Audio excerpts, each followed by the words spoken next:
Good evening, ladies and gentlemen, and I apologize for the difference in this kind of video, but tonight is the one night a year where I take back and I reflect.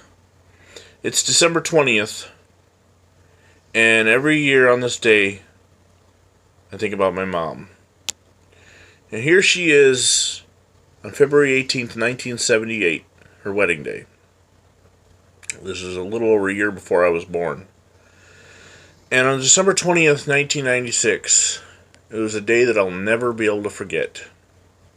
I woke up that day, and unlike normal, my mom wasn't in the house. She'd been in the hospital since Monday, and it was a Friday.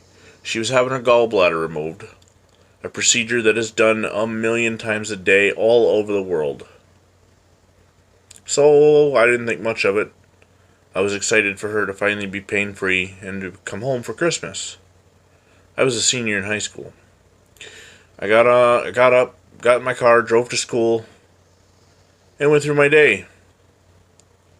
After school, no, I didn't drive. Nope, didn't drive, because I must have, not a brother dropped me off, perhaps? Yeah, because that would make the next part of the story implausible if I drove. I didn't drive that day. So I went through my typical my last senior, or heading into my last Christmas break as a senior. I went through the day, it was the last day before break, so it wasn't a lot going on. Classes, math, science, history, whatever. Went to lift weights afterwards, because although my high school football playing career was over, I had a college recruiting me to play college football. And I was going to do that.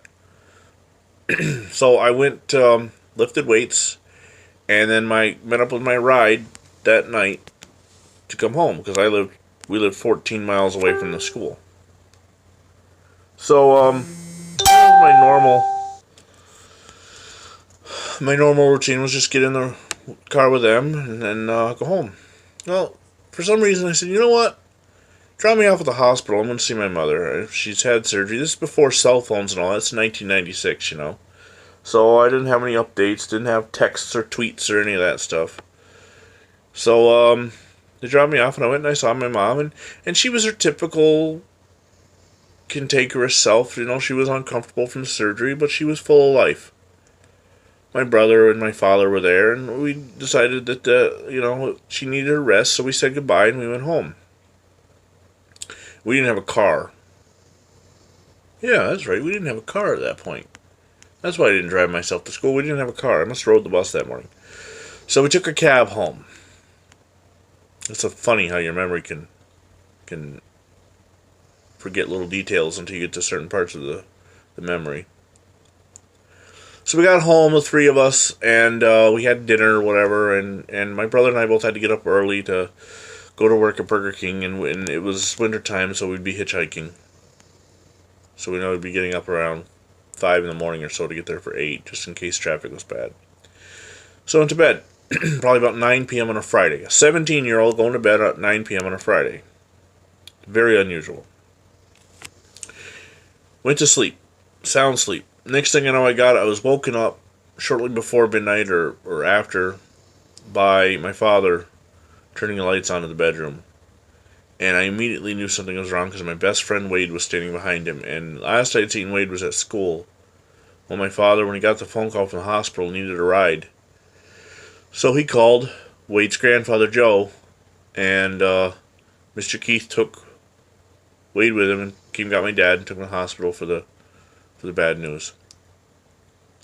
And my father broke the news that my mom had passed away. She'd had a heart attack, and she was gone.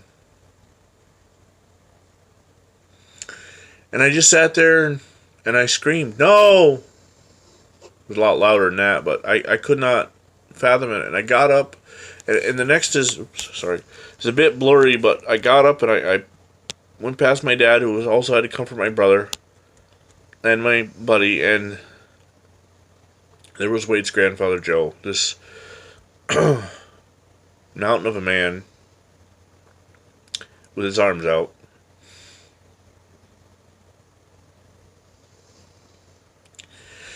And that night,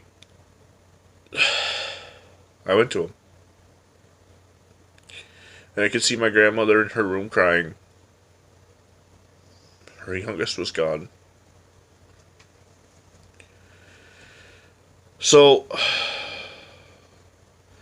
I think what hits me worse about this story nowadays is that there were 6 people in the house that night and a dog.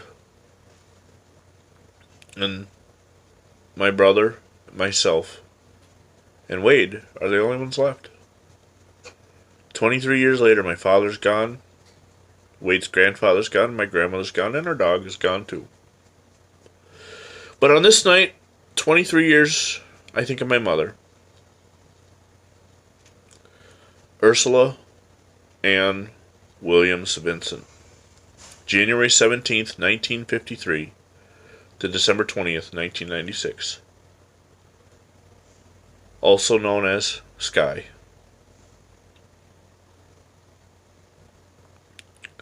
I love you, Mom. Good night.